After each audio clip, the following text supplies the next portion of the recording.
এখন একটা spicy chips বানাইমু খাওয়ার লাগে। এখন আমি স্পাইসি চিপসের মাঝে ধনিয়া মরিচ পেঁয়াজের মিক্সার দিমু। আর এখানেও মিক্স পাউডার আছে, সব লবণ হাফ চামচ পরিমাণ দেবো। এখন নাড়াচাড়া করবো।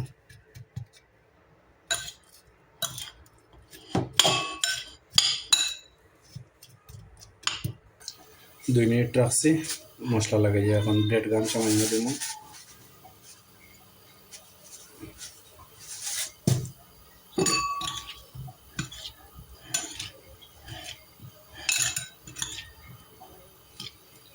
ওকে,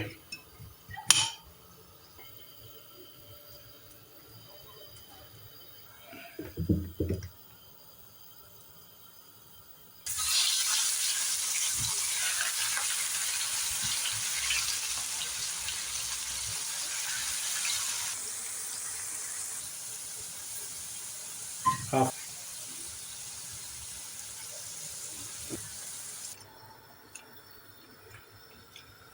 আর একটু লবণ দিব।